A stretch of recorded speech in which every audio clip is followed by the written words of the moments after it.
Selamat datang di channel Arek Deso 96. Di sini, kita akan menyusuri jejak sejarah, menggali asal-usul, dan mendengar kisah-kisah legenda yang jarang diketahui. Dari cerita rakyat yang turun-temurun, yang jarang orang tahu, tapi patut kita lestarikan. Kita belajar bareng, sambil tetap bangga jadi bagian dari budaya Nusantara. Jangan lupa like, komen, dan subscribe, biar nggak ketinggalan cerita seru berikutnya.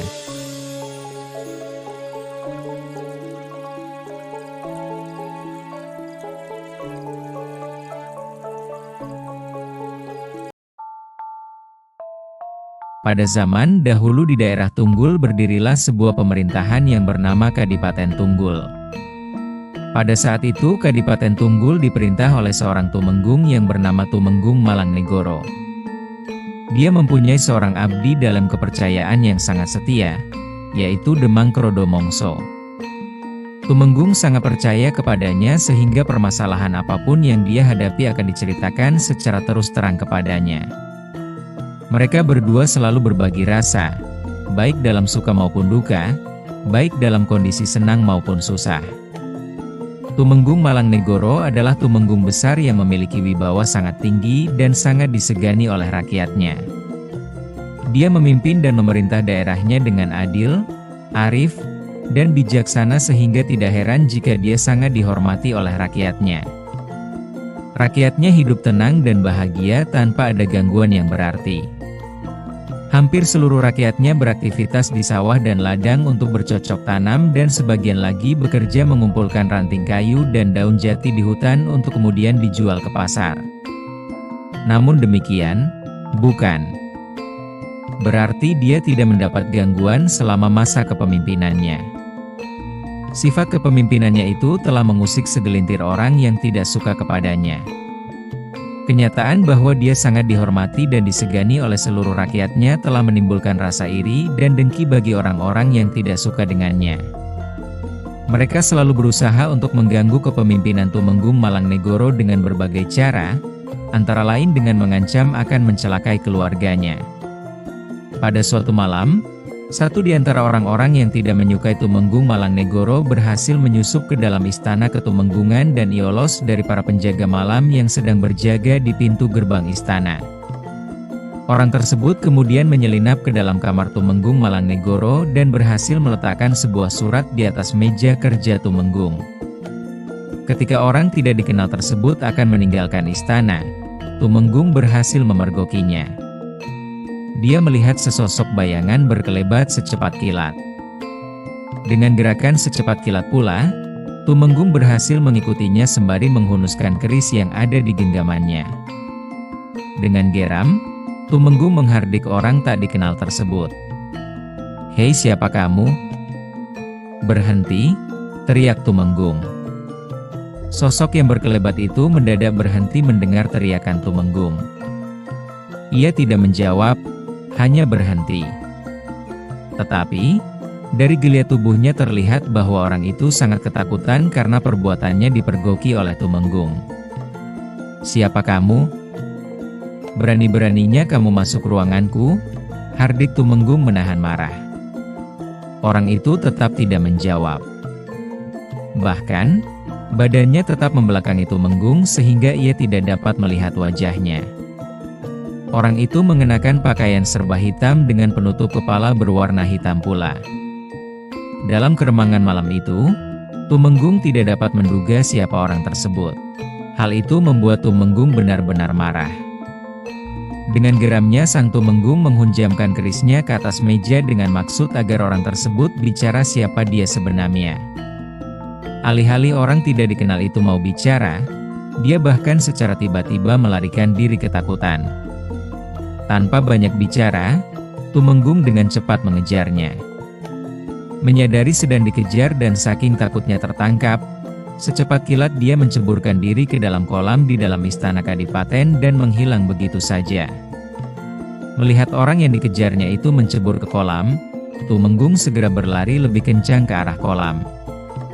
Setelah sejenak menghela nafas sambil mengamati kolam yang masih beriak, Tumenggung akhirnya ikut mencebur ke dalam kolam. Tumenggung menyelam beberapa saat kemudian muncul lagi, menyelam dan muncul lagi. Secara berulang-ulang dia menyelam menyisir dasar kolam dari sudut ke sudut. Orang yang dicarinya itu tetap tidak ditemukan. Kolam yang cukup dalam dan luas itu sudah diaduk-aduk nyaris tanpa tempat terlewatkan sedikit pun, tetapi tidak ditemukan jejak manusia berada di kolam itu selain dirinya. Tumenggung juga memastikan bahwa tidak ada lubang atau celah di dalam kolam itu yang memungkinkan orang meloloskan diri tanpa sepengetahuan dirinya. Setelah dicari ke sana kemari penjahat itu tidak bisa ditemukan, Tumenggung Malangnegoro akhirnya memutuskan untuk masuk kembali ke dalam istana. Dia kemudian menuju ke kamarnya karena ingat penyusup tadi meletakkan sesuatu di atas meja di ruang kerjanya. Dia menemukan sepucuk surat tergeletak di atas meja. Dengan rasa penasaran, dia mengambil surat tersebut dan kemudian membacanya. Betapa terkejutnya Tumenggung Malangnegoro saat mengetahui isi surat tersebut yang berisi ancaman bagi keselamatan seluruh keluarganya. Antara percaya dan tidak, dibacanya surat itu secara berulang-ulang. Seketika muncul kekhawatiran dalam diri Tumenggung. Agar tidak menimbulkan ketakutan dan kepanikan di dalam keluarganya dan seluruh penghuni istana, Tumenggung bertekad akan menyimpan rapat semua kejadian yang baru saja dialaminya tanpa sepengetahuan keluarga dan pembantu-pembantunya. Selama beberapa hari, Tumenggung memikirkan kejadian itu sampai tidak bisa tidur. Dia khawatir dengan keselamatan keluarganya di Kadipaten. Akan tetapi, semakin hari Tumenggung semakin takut dan khawatir sesuatu yang buruk akan terjadi di Kadipaten. Dia takut tidak dapat mengatasinya seorang diri jika tidak menceritakannya kepada orang-orang kepercayaannya. Pikirnya, paling tidak mereka dapat diingatkan untuk menjaga kewaspadaan sehingga jika sewaktu-waktu diserang mereka sudah bersiap membela, bahkan melawan. Akhirnya, Tumenggung memutuskan untuk memberitahukannya kepada pembantu setianya, yaitu Demang Krodomongso. Maka, dipanggillah Demang Krodomongso untuk menghadap. Tumenggung memberikan secari kertas surat kepada Demang Krodomongso. Segera surat tersebut dibacanya. "Mengapa Gusti tidak langsung menangkapnya?" tanya Krodomongso selanjutnya. "Aku tidak bisa menangkapnya karena orang itu tiba-tiba menghilang secara misterius di kolam Kadipaten.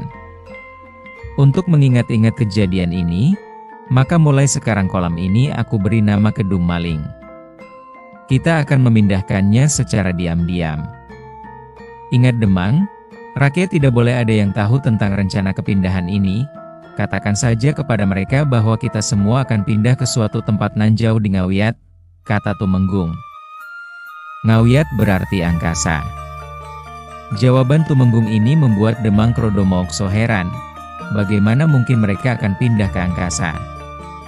"Maksudku, aku ingin membawa rakyat Tunggul ke sebuah tempat baru yang lebih aman, terlindung dari bahaya, tempat yang lebih tinggi, yang banyak ditumbuhi pohon bambu yaitu di tepi Bengawan Solo. Aku yakin, dengan tinggal di tepi Bengawan Solo rakyatku akan hidup lebih makmur dan sejahtera serta bebas dari gangguan orang jahat," kata Tumenggung menjelaskan. Lama sekali Demang Krodomongso berbicara dengan Tumenggung Malangnegoro di ruangannya. Mereka berdua tidak menyadari bahwa pembicaraan mereka didengarkan oleh Nyai Tumenggung yang sejak awal sudah curiga dengan sikap Tumenggung. Pada saat perundingan itu, Nyai Tumenggung sempat mengintip dan mendengarkan pembicaraan mereka. Karena tidak begitu jelas saat mendengarkan, kata "Ngawiyat" yang diucapkan oleh Tumenggung didengar "Ngawi" oleh Nyai Tumenggung. Pada suatu kesempatan, Nyai Tumenggung menanyakan langsung kepada Tumenggung Malangnegoro mengenai rencana kepindahan rakyat Tunggul ke tempat baru. "Apa sebenarnya yang sedang terjadi, Gusti Tumenggung? Mengapa rakyat Tunggul harus pindah ke tempat lain?" kata Nyai Tumenggung kepada suaminya. Maka, dengan terpaksa Tumenggung menceritakan semua peristiwa yang telah dialaminya dan kekhawatirannya terhadap keselamatan seluruh keluarganya. Akhirnya, setelah mencari tempat-tempat yang cocok, ditemukanlah sebuah tempat yang lokasinya berada di tepi Bengawan Solo. Setelah menemukan tempat tersebut, Demang Krodomongso beserta para pengawalnya pulang ke Katumenggungan Tunggul untuk melaporkan penemuan mereka kepada Tumenggung Malangnegoro. Pada hari yang sudah ditetapkan, seluruh Katumenggungan Tunggul beserta rakyatnya pindah ke sebuah tempat di tepi Bengawan Solo dan Tumenggung menyelenggarakan pemerintahan dari sana. Tumenggung menetapkan nama Ngawi, yang berasal dari kata ngawiyat yang berarti angkasa yang banyak ditumbuhi pohon, awi, sebagai nama kadipaten yang baru mereka dirikan. Banyak pendatang baru yang ingin tinggal dan hidup di sana karena daerah tepi sungai Bengawan Solo merupakan daerah yang subur dan bagus untuk pertanian. Akhirnya Kadipaten Ngawi menjadi sebuah kota kabupaten dan rakyatnya hidup makmur, aman dan damai.